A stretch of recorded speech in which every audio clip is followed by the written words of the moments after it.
This is the Debunking Economics Podcast with Steve Keen and Phil Dobbie. The Archives. Episode 174. Brexit. A good idea or not? Brexit. It's going to happen eventually, or maybe not. Meanwhile, we'll argue over what Brexit means. Does Brexit mean Brexit, or does it mean Brexit? Because who knows what Brexit is? Do we care anymore? Can we take much more of it? More importantly, is it a good idea or a really bad idea, or somewhere in between? If you are confused, annoyed, jubilant, or disinterested, or on the verge of a mental breakdown from overexposure to Brexit, we'll look at it from two people who come at it from different directions. That's me and Steve Keen. That is today on the Debunking Economics Podcast. Yeah, before we talk Brexit, let's talk about last week, first of all, because I made an error. Yes, I know. Steve was trying to remember the man behind the internet, and I said Berners-Lee.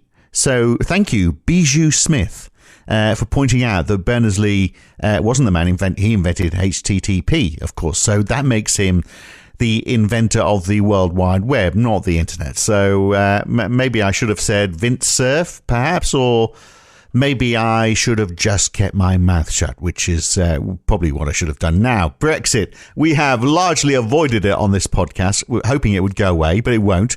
Not anytime soon. And, I guess we had to get to it sometime because we've been doing this podcast, Steve Keen and I, for 2 years or more. And, well over 2 years. I think we're up to 3 years now. Yeah. And you know what, Steve? I don't think I've looked through the list. I mean, we've touched on the subject. We have not done a full podcast on Brexit. So I thought now everyone is bored to the back teeth with it. That's the time for us to pounce and start talking about it. I'm still finding it hard to process that. I mean, you and I, we're on other sides of the vote when it first happened. We had a few. We've never actually done a podcast. No, we Brexit. haven't. So let's get it. I think because we knew it was going to be ugly. And so now, we knew Brexit was going to be ugly, but if we did a podcast on it, because we've got slightly different views, although I think we've probably got more common ground than uncommon ground, and maybe this is the problem that we have, you and I, because I think we can look at this perhaps a little bit more dispassionately, because there is so much passion tied into the Brexit argument. I know. So let me tell you where I think you stand, then you tell me where you think I stand. How about that for a way of doing this? I think you think the EU was a bad idea once it got beyond the idea of a common market. In fact, I'm not even sure you think the common market is a good idea because... I know, the common market was a good idea. Okay. All right. But then, like a lot of people, you believe it became too political, and you believe that when Britain leaves, the EU will fall apart. That was your belief. So you wanted Britain to leave because you saw it as being an end to the EU. Yeah, that's true. I thought it was possible that my way of phrasing it was I'd rather have a polite end to the particularly the Eurozone, but the overall agenda of the European Commission with a polite exit by Britain rather than a rude one by France or Italy. Right. But it looks like so much for polite. It's been a total farce. So where do I sit? What's my take on all of this then? As far as you, well, I thought you were very strongly in favour of the common market itself. You thought the transition costs would be enormous, and I think you sort of saw potentially the Brexit campaign was a form of internal right-wing coup. Yeah, pretty much. And and is it worth it at the end of the day? Because I don't believe if we leave the EU will fall apart. I think it will. Well, I think that's one I've got to concede to you because it's still, it isn't exactly standing on the podium holding the gold medal, but it's still intact. And that's even after we have the election originally of what was a potentially anti-European Union coalition in Italy, and that's how. Also, is it? I mean, in fact, is it going to find that the things we don't like about the EU are they going to become, which is sort of like this, greater control and less sovereignty with Britain out of the argument? Is it going to go more down that road? In fact, is it going to become, the things that you don't like about the EU, are they going to become worse for the countries inside the EU? It's possible, isn't it? Well. It's possible. I mean, to me, I think we just said what has happened through the whole process has been a classic case of the just dysfunctionality of the British political system overall. And I mean, I used to joke when I first arrived after spending some time in the UK that I'm not amazed that Britain lost an empire. I'm amazed that it found one in the first place. But it has been tackling an impossible question, hasn't it? And because it all does get back to the whole thing about the border with Ireland. I must admit that's one area that I did not fully appreciate. Well, neither did anybody, and that's the bizarre thing, isn't it? I think that's true. Yeah, which is ridiculous. And even in amongst all of this, even if we sort that out, no one's talking about Gibraltar. What the hell happens there? There's a bit of Britain sitting in the middle of Europe as well. Yeah, that could fall off the edge of the map and nobody'd worry. I mean, that we don't expect the Gibraltarians to start leading internal bombing campaigns against each other or going across the water and dropping them in Portugal or Spain. But it can happen in Ireland, absolutely. It can happen in Ireland. That is one of those incredibly fragile situations. You have to take your hat off to the groups, that the individuals who led ultimately to the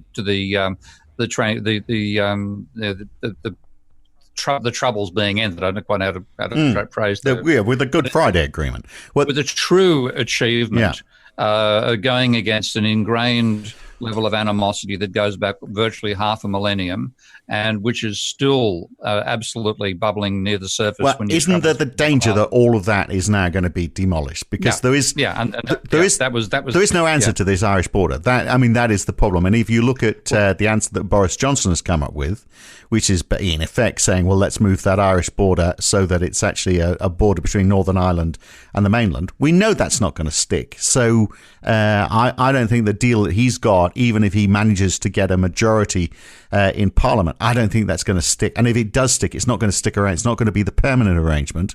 Well, it would be a feasible permanent arrangement if all the parties in the island of Ireland were willing to tolerate it. But of course, the DUP, their opposition to it is because if they have something different about the island of Ireland versus Ireland, Northern Ireland, and the United Kingdom, then they see that as the first step towards an integration with the Republic of Ireland. They are opposed, even though they were conveniently happy to have different laws, like, for example, abortion, which they were unaligned. Britain was aligned with the Republic of Ireland, with the European Union. That's true. More than Northern Ireland was.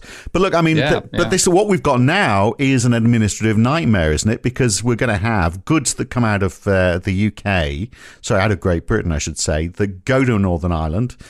Now we're going to have taxes collected on them and tariffed as though, if they're of a reasonable quantity, as though they are heading to Europe. And then if they stay in Northern Ireland, they're going to claim the tax, the recipient is claiming the tax back on it. So that if that was a small amount of goods, then that would be fine. But in fact, Northern Ireland buys $13.3 billion of goods from Great Britain. It only buys $2.6 billion from Ireland. So in fact, we're putting a burden of administration on where the vast majority of goods is going, and that's going to be a huge cost, isn't it? So all that, you can only assume that means costs of goods is going to go up for people in Northern Ireland, or they start buying from the Irish Republic rather than buying from mainland Britain. Yeah, or you have the cost being absorbed by the British Treasury, which it should do, because the whole reason for the double arrangement is to enable Britain to do what Britain voted. Largely, actually, it was the middle of England and part of the south that were the main areas voting for Brexit in terms of majority. No, north of England, staunchly north of England. The south was a bit of a mix. Obviously, London was very much Remain.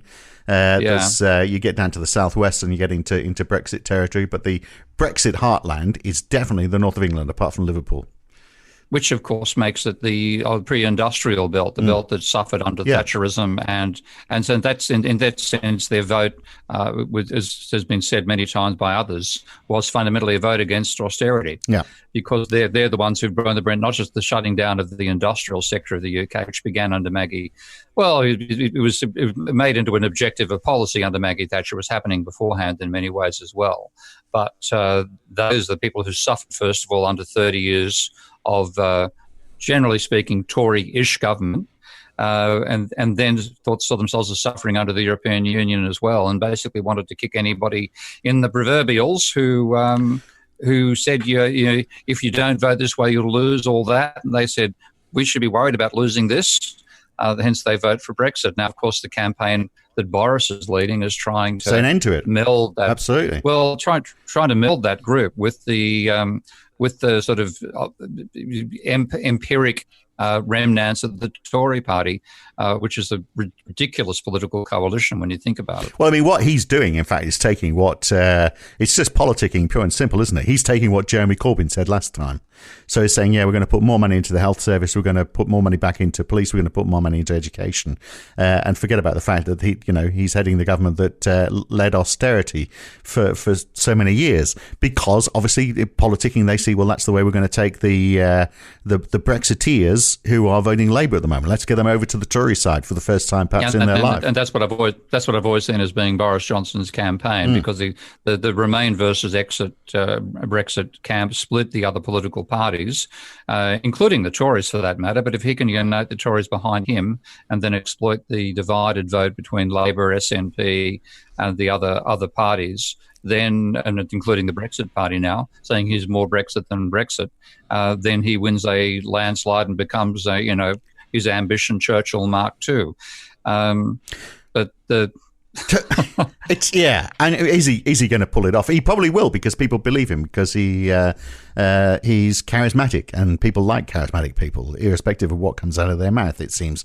But do you still think it's a good idea? So you voted presumably to leave. Yeah. I didn't. Yeah, I voted to leave. I didn't vote because I wasn't allowed to, because even though I'm more British than you are, I wasn't living I wasn't living in the right country at the time. So you were overseas, were you? I was a few weeks before I moved back to the UK, and because I've been overseas for more than 15 years, I couldn't vote, like lots of people in Europe couldn't vote. So and like Europeans living in England couldn't vote for that particular referendum, even though they can vote in local council elections. So we know who they are, but go figure. Yeah, no, I voted for it, largely without looking at the potential impact on the UK, because I simply want to see. I call myself a Groucho Marxist over this. I didn't want to be a member of a club like the European Union. If there's a way of getting out, then let's take advantage of it. I didn't expect the vote to win. Again, the polls were misleading. The polls implied Remain would be not a comfortable victory, but would win overall. So it was a surprise to everybody when it went through. I hadn't thought about the Northern Ireland issue thoroughly. My position mainly was that what determines the economic performance of a country is fundamentally its investment level. What determines the current rate of economic growth or economic whether the economy is rising or falling is fundamentally credit, not the international trade situation. You remember at the time Lagarde and all the various official bodies were coming up predicting an absolute catastrophe for the economy if Brexit won, and of course it sailed right through with no particular impact. So that's one time. Apart from the value of the pound, that was really the only. Yeah. But then again, there are good arguments, and John Mills has been making these for a long, long time. The pound is overvalued, courtesy of the impact of the financial sector on the value of the pound itself, and that's undermining manufacturing. And if you need to get manufacturing going, one of the many factors necessary to rebuild the manufacturing sector in the UK is the lower value of the pound. So I saw that as a useful side effect of Brexit rather than anything. Although the fact the pound, every time there's talk of some sort of deal, the pound starts to bounce back. Maybe not as far as it was before we left, but sometimes not far from it. It's only when there's talk of a no deal that the pound starts to sag a little. But do you think, let's talk about trade, because we can talk about investment as well. But I mean, 45% of our exports in goods and services go to the EU. 53% of our imports come from the EU. I mean, all tariff-free, obviously. It would surely hurt if we were to lose that relationship, wouldn't it? It had hurt a bit, but not a lot. I mean, the tariffs are nothing like what they used to be back in the 50s and 60s. People talk about how, again, this is the whole obsession with comparative advantage and the belief that specialisation is what drives economic performance. I've always regarded that as a load of codswallop, and it's what drives economic performance is investment, fundamentally. And in fact, when you look at the history of development for including the major nations of the planet these days, including the UK for that matter, and also United States, Germany, Japan, China itself, they all succeeded by a period of protecting their domestic industries in some fashion, but simultaneously putting them under pressure to innovate and become globally competitive over time. Right, but if you're saying, we know the history of Japan, absolutely. But on that basis, high tariffs help to nurture industries, to help them to develop, and it's stood them in good stead over time. But I mean, the fact if the tariffs aren't so great, that means that it's unlikely if you to see those tariffs emerge, it's going to change the structure of British industry. We're not going to start manufacturing stuff that we see being manufactured or grown very often in Europe, are we? No, but what we're likely to, I think what's more likely to hit us is the impact on international trade of realising how serious the climate situation is. That'll play the role of tariffs this time round. But in terms of changing the focus away from... Hang on, but how do you mean by that? In what way? We'll be banning international trade at some point because of the impact of pollution. Right, because things have to travel so far. Well, in which case we'll be buying stuff from Europe because that's nice and close, rather than, for example, the 15 to 18% of trade we do with the United States. I have no desire to leave the European. There's an advantage in terms of a large free trade zone for a continent like Europe. The same sense America got out of it, being a continental power. It was possible for, first we had a common culture, relatively common culture across the entire country, certainly a common language, a common administration, and that gave you enormous economies of scale, which enabled companies like Boeing and so on to develop over time. And a large part of the ambition of forming the European Union, and you can still see it in today's rhetoric, is about building something which is economically equivalent to the United States of Europe, even though you can't make a political United States of Europe.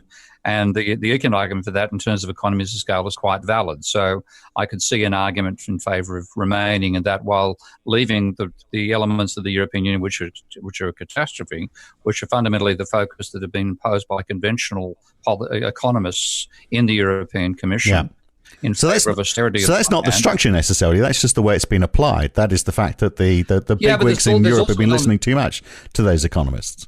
But there's also an element of the politics itself being part of it, because Milton Friedman even made this case very well when he argued against the idea of the euro currency, and that is that you have to have, as well as a central bank, you have to have treasuries that enable taxes to government spending to be net putting a deficit into parts of the country that are economically suffering because of industrial development and so on, and maybe taxing the areas that are growing. So if you look at what's happened in America, I don't know what the trade balance is between California and Arkansas, but I'm sure California exports more to Arkansas than back in the other direction. Nobody knows and nobody cares in one sense, because all the things like welfare payments and so on, not enough of them, frankly, but they're paid out of the national budget rather than out of the local budget. So, look at the UK. There's a big north-south divide, and obviously far more welfare payments going up north, and a lot of the wealth is being generated in the south. So if you think about Europe on the same front, that was going to be effective in Europe. You need to have a much, much larger government, central government, and relatively smaller, what are currently national governments, but effectively state governments, given the fact that they can't create their own money. Yeah. Now, and we spoke about this recently in a recent podcast. And in fact, we talked about it in the context of Europe, because Mario Draghi had been saying, well, maybe when we were talking about modern monetary theory, we talked about this, because Mario Draghi had been saying, well, maybe we need to be looking at things like MMT, which would mean, providing more fiscal support, which would mean you would need a more centralized EU to divvy up those funds. Yeah. And again, then you get the cultural difficulties. At that stage, you'd need to have Germans being willing to pay taxes to the benefit of Greeks. Yeah. Of course, if you went back 60 years, you'd need to have Greeks willing to pay taxes for the benefit of Germans. That little detail seems to have been forgotten now, and people would have resentment about taxes being effectively higher in the region we call Germany and lower in the region we call Greece. If you actually went to having a centralized treasury that could match the centralized currency. But I think it was always a mistake. The trouble is the public really enjoyed the euro because it means you can travel anywhere in continental Europe and use the same currency. But shouldn't Germany be taxed more? Because if you look at who's benefiting from the euro, obviously it's Germany. They're exporting more because the euro is worth less than the Deutschmark be. They've been the beneficiaries overall, without a doubt. So in that case, yes, shouldn't we give it? If a case can be made for that, then the case can be made to say, well, Germany should be putting more into the central pot. Yeah, and it's a case I wouldn't like to go argue in Bonn. Again, it's these things are politically just not feasible, and that's the problem. I think the whole project to get beyond where it is now to actually being a viable state is not politically feasible. So the European Union is going to continue being a region which underperforms because it's been designed to underperform.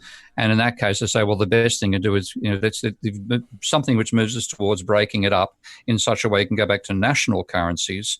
But one thing I'd like to have in that case, continue the euro for international trade, have the national currencies reborn, but when you travel from one country to another and you exchange lira for franc, it's done by the central banks at 100% of the exchange rate. None of this rip-offs that annoy consumers when they go from one country to another. And we've spoken about that before as well. So the idea of the euro existing as a sort of like a trading currency within Europe, and each country goes back to printing its own currency. And it gets tagged, does it, or does it? Well, it'd just be a case the central banks would run all the currency exchanges inside Europe. Right. Okay. So that'd be simple. Back to how things were, but which is going back to how things were with the EQ beforehand, but with the additional feature, one of the reasons you're so attractive.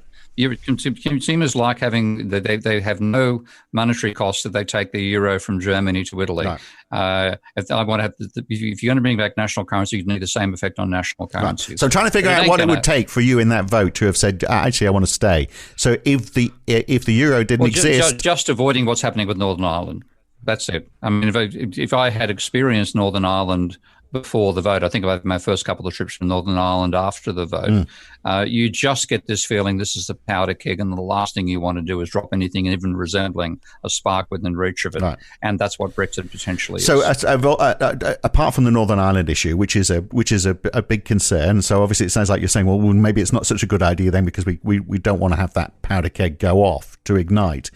Aside from that, if the euro didn't exist, or if there was a move by Europe to say, well, let's go back to sovereign currencies with the euro as a trading currency within the eurozone, would you then be saying, well, okay, happy with that, I'd vote Remain? Yeah, exactly. Yeah. To me, it's the fallacies, the flaws in the European Union that are, and particularly the eurozone, that are a reason not to be part of the whole thing. Again, like one thing, let's be politically incorrect here. The whole idea of free movement. You make it sound like it's a new departure for us. Just making a bit of a flag for the warning. But I'm not in favour of complete free movement either. Right. I think there is an extent to which you want to be able to maintain. I'm a great fan of migration in terms of how it's affected. If you remember Australia, you don't know how boring it was before you turned up. I remember when it was an Anglo-Saxon country, and my God, was it dull. You could actually, the national flag would have been replaced with a chop and 3 vegetables, and nobody would have noticed. I was shocked actually and then obviously, influx of Chinese and a lot of other nationalities, and it becomes a far more interesting place. I was shocked actually. Dramatically better. My relatives in Queensland, when I arrived and was introduced to them all, they were saying, great to see, and this is awful. This is go ahead. Yep. They were saying, great to see more white faces turning up here. We're sick of all these other people moving in. About time we had more Brits, and I was there going, well, I don't know as I agree with that. Surely, we're all individuals, but that was the attitude at the time. And that was the 90s. Yeah, I think there's something in not just in humanity, but in species in general, which leads to a slight rejection of the other, which is part of how speciation actually comes about. So in terms of saying we've got to be but you can't call it racism though when you're looking at Germans or French. They are, there's no difference apart from that they speak a different language. Again, it's a cultural thing as well as anything vaguely resembling ethnicity. And culture, I think, is far more dominant these days than the ethnicity issue. But cultures need a certain amount of inertia to have momentum at the same time to enable the continuity. And when you want to have people, a rate of migration can potentially overwhelm that. In some cases, you want that to happen. I think what happened in a cultural sense to Australia during the early multiculturalism was fabulous. But you don't want to come to the stage where it overwhelms you, because, again, this is something we've seen in research into reactions to new waves of migration. It's the most recent migrants who are most opposed to the next wave of migration. Yes, always. Largely because their jobs are the ones which are vulnerable to the new wave of migration. So the whole idea of free movement, and of course it mainly wasn't free movement of labour as much as free movement of capital. There's an extent to which you want to have restrictions there, again, because a certain amount of variation and diversity is part of a well-functioning biological system, and economics has made the huge mistake of pretending it's non-biological. Well, doesn't it? Won't it level itself out a little bit, though? So if you had, first of all, let's get the definitions right. So if we talk about a free movement of labour, i.e. you can move to another country within the EU if you've got a job, or with a prospect of a job within a few months. So you can't claim welfare. You can only go there and earn money. And if you find everyone's moving to a particular area, then isn't it going to be the case that then they are going to demand higher wages because there's going to be a surplus of labour? They're going to demand higher wages, and then all of a sudden companies are going to say, oh, well, there's no point in being there. We might as well be in another part of the European Union. It's actually the opposite effect applies. What you've got is people moving to areas where the wages are higher and depopulating the remaining areas. And people. So why wouldn't companies say, well, okay, let's go to those areas where because there's less labour, I guess. And there's less demand as well. But if you've got mobility of labour, then people would move back to those areas. So we've seen 10%. For example, we've seen this 10% drop in the population or more, I think, of the population of Greece, and a lot of it is that's the whole population. If you look at the working age population, it's much more. But companies said, well, okay, and that actually leads to a decline. It actually destroys Greece ultimately. I mean, but why wouldn't companies say, well, let's move to Greece because there's not many people there. We don't have to pay them much because they'll be grateful for a job. For the same reason, all the Italian restaurants in Sydney are in Norton Street. There's a hint for travellers. There's a congregation effect, and that is a viable society will generate those little concentrations. And if you have people leaving an area, it tends to continue leaving. It's applying on a large scale the work of a guy called Hotelling about the locational aspects of economics. Yeah. And there are arguments. You don't want to have free movement, for example, this is the classic illustration, free movements of ice cream stands on a beach, because they'll move towards each other to try to take each other's competition. And ultimately, all the ice cream is sold from one location on the beach. You'd rather force it to be distributed along the whole promenade so people don't have to walk so far to get their ice creams. That is a locational reason to have some controls over free movement, both of labour and capital. Okay. So I think there's... I take your point. So companies need suppliers as well. There's the whole supply chain thing, and you want to be close to your supply chain, which of course is another issue where we've got to be concerned about the border between Ireland and Northern Ireland, because how much stuff is going backwards and forwards across those borders, which is why it needed to be resolved, which perhaps this agreement does resolve, and a no-deal Brexit wouldn't. In fact, a no-deal Brexit would put a border right across Ireland and return to violence, and all of those supply chain issues would return. But look, if we don't get a resolution, I think there's a real chance that this is an unresolvable problem, even with Boris's interim agreement. This is just a stepping stone to the final agreement, and his hope is that we are going to get a final agreement which will basically see tariff-free trade between Britain and the rest of Europe. But that's not going to fly, is it? Because that's like being a member of the club without paying membership of it. So, it's the whole idea. It's not going to fly. I mean, this is the trouble. We have an impossible situation, and it's caused political paralysis in the UK. Yeah, because it's impossible. So how much is it? Yeah. How much is it going to hurt? So let me give you a few facts and figures. I know you like it when I give you facts and figures. And do indeed. So mate, your facts and figures, they're just gorgeous. 10% of what we export to the EU is cars. Cars would have, in a no-deal Brexit, a 10% EU tariff on them. At the same time, Japan has a free trade deal now with the European Union. Over the next 10 years, they're going to have free trade, zero tariffs between Japan and the EU. Japanese manufacturers account for more than 40% of British car outputs. At the same time, we've also got, this move to electric cars as well. So you're having to retool. If you're having to retool a factory in, I don't know, let's say, for example, Sunderland, which was overwhelmingly a Remain vote area, and you've got the prospect of making it a home with, it's got to travel further, but you've got that whole, proximity argument in terms of the technology, and you can export without any tariffs into the EU, or you could do it outside the EU in the UK and face a 10% tariff. What are you going to do? Surely you're going to close your UK car plants down, aren't you?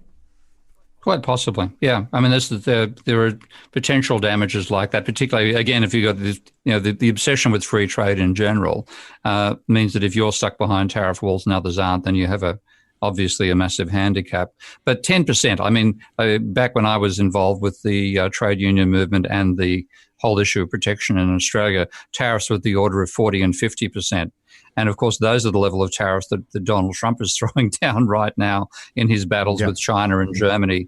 10%. Actually, I mean, this is a point Nigel Farage makes, and I hate to support anything Nigel Farage says, but he says, that things like that will disappear because of the weakness in the pound. So, 10% is not the sort of change that can't be wiped out by a currency alteration. 30% and 40%, you're talking a more serious fall. But something in the order of 10%, relatively minor price adjustments are going to be the issue there. So long as we have a weaker pound. But how long is the finance sector going to be happy with a weaker pound, for example? Well, I really care about the happiness of the financial I know, but I'm just talking about where the power sits. Okay, another one. Let me give you another one. Dairy products. 43.7% tariff on dairy products into the EU. 1.6 billion pounds of our dairy products are exported, and 78% of that in value goes to the EU. That's an industry that's going to be decimated. Yep, that's something you can't get over with just a currency fall. Definitely, that's pretty huge. Sugars and confectionery. 27.5% tariff. 73% of our chocolate exports go to the EU. That's about $400 million worth of products. So Terrier's chocolate orange and Roundtree Macintosh and all that sort of stuff made here. That's another industry that's surely going to suffer. 27.5% tariff. Yeah, I mean, I'm normally reacting to knowing that, generally speaking, tariffs are well below 10%. When you're talking in the 25 and 30 and 40% range, yes, then going from no tariff to something of that scale is going to be a whammy on your business. So, and this whole thing about gravity models, because we look at and say, well, okay, we'll do more trade with the US, and we have Donald Trump saying he's going to give us the best trade deal ever. I wonder if he realizes that we actually have a trade surplus with them, and he's obviously going to want to correct that. But gravity models are going to be fairly important in all of this, hasn't it? The fact that it is a lot easier to trade, and you mentioned climate change. The fact it's a lot easier to trade with people who are just over the channel rather than across an ocean. Oh yeah, and I think it's going to be a growing trend, given the climate situation over the next 20 or so years. That it's going to be long range trips, which are putting large amounts of goods in diesel powered vessels. I think that's going to become a no-no, and there'll be a lot of force to bring stuff back to either local within national borders or not particularly far. And of course, the channel qualifies as not particularly far, and we have the tunnel link there as well as the across the channel. So. It does make sense. And you've spoken a lot about sort of complexity models. How much industries work with other industries to develop products, and if you're isolated from you don't have a particularly complex network of infrastructure of businesses, then it's harder for you to create any goods whatsoever. I mean, you'd have to look at the complexity across the whole of Europe, wouldn't you, and treat that as one, which is going to be far more complex than the complexity you'd see of industry within the UK. And it's going to be hard for the UK to replicate that, to be able to, even if it wanted to produce stuff domestically, it's going to be harder for it to do that without the rest of Europe involved in that supply chain. At the same time, you have very high complexity ratings for a country like Switzerland, which has done very well keeping out of virtually everything in Europe for its history, and like Norway as well, a very high rating there because they have reinvested their oil surplus back into their industrial capability to mine the oil, and then they've been in an entire industrial machine tool industry, which England would have UK would have every right in envying because it's so much better than what's left in the UK. So those sorts of issues It's a much smaller economy, though, than ours, isn't it? I mean, much smaller, and actually, I'll leave you to check that particular one up. But I've got a feeling its complexity rating going to be certainly within reach of the UK, which should not be the case given the relative difference in scale. Yeah. So, do you think then that Europe's held us back in that case? We should have a higher complexity rating, but we haven't because we've become lazy because so much else is done within continental Europe. That is quite feasible. Certainly, turning away from manufacturing is a large part of the what there was of a British embrace of the European Union. And what you saw is over that period of time, pretty much the last 35 years, manufacturing has gone from being 20% of the UK economy to 10%, while it's remained at 20% of the German economy.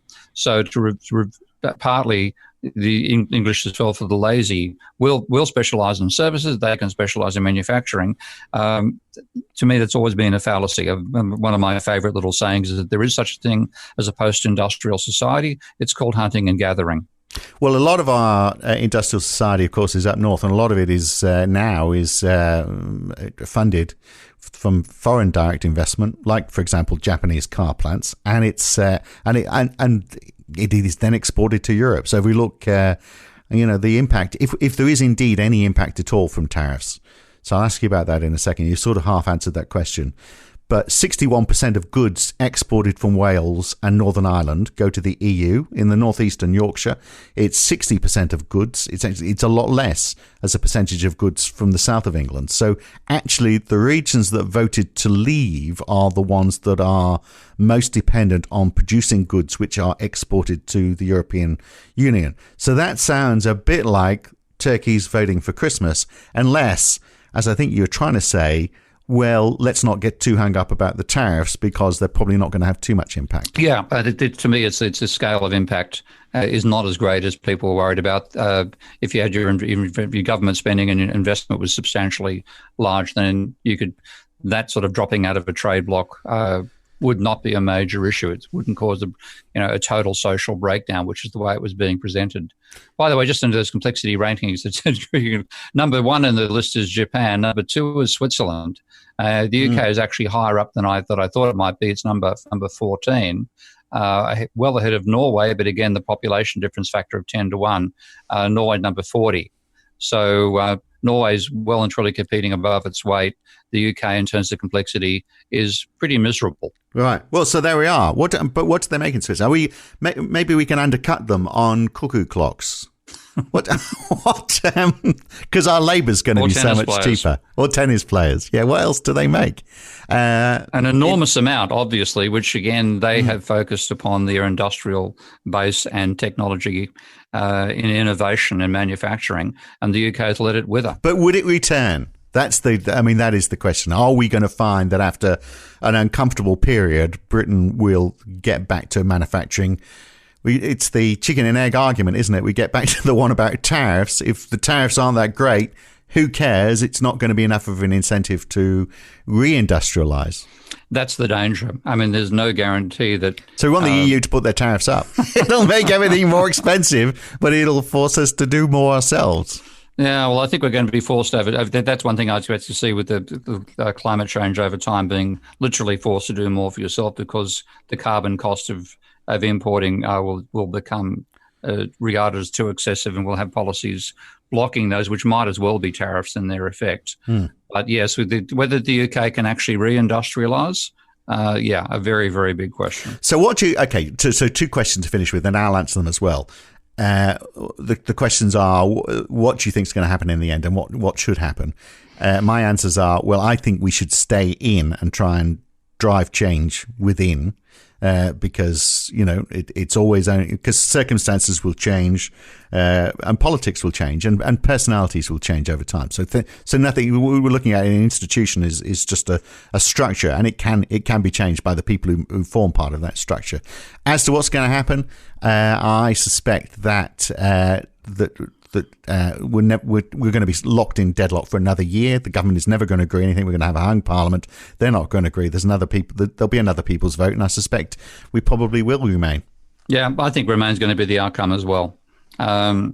But and is that the best? And is that the best? What would you really like? How would you solve this problem if you were? Well, Northern Ireland to me just means that we should never have had the vote in the first place. That's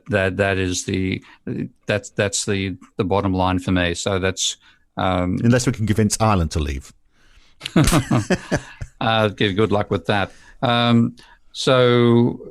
If I'd known the Northern Ireland situation more thoroughly, and suddenly if I'd seen the level of confusion that's been caused by this whole thing, I would have not even bothered voting. I would have, effectively joined you back in Australia again to avoid being there for the vote. But I think it's going to come to nothing. I think we're going to be stuck in the same quandary because there's no way. We're more likely to see another hung parliament after this one than I think a victorious one. We were all talking about Boris Johnson being a campaigner and having charisma and so on. But this is the place where we take the battle out of the arena of Parliament, where the procedures and rules are very much in favour of the government of the day, and you go on the hustlings. And we saw how effective Jeremy Corbyn was last time round versus Theresa May. Because the media controls. Because the media has to report each side equally, and so you have a balanced debate. Compared to what happens right now. Compared to what happens normally, where it's who the most charismatic person gets the most airtime. Yeah, so what we're really saying, we're finishing up the discussion by discussing how we think the election's going to go. I know. Well, it's going to be a hung parliament. I think it'll be a hung parliament, most likely. Yeah, I certainly don't see a landslide victory for Johnson. That's what he's going to campaign to get, however. Right. So anyway, I've got my answer. If you had the chance to vote again, you would vote Remain. Yeah. Because of the whole Northern Ireland situation. Ireland, fundamentally, yes. Yeah. Oh, well, there we are. We agree at the end. Good to talk, Steve. Brexhaustion. We forgot Brexhaustion. Brexhaustion. We've certainly got all of that. Yeah, we're definitely Brexhausted. Yeah. Right, that's it. We've done Brexit. We don't need to do it ever again in our lives. We'll catch you again next week. See you soon. Okay. I'm glad we sorted all that out. Now, next time on the Debunking Economics podcast with Professor Steve Keen, we will be looking at the pay gap. Can it ever be bridged? Are we making any headway? And if so, what's the best way of tackling this issue? We'll look at all of that next time on the Debunking Economics podcast. I'm Phil Dobbie. I'll be back then too. Thanks for listening. If you've enjoyed this podcast, then please share it with your friends, like it on YouTube, and subscribe to this channel.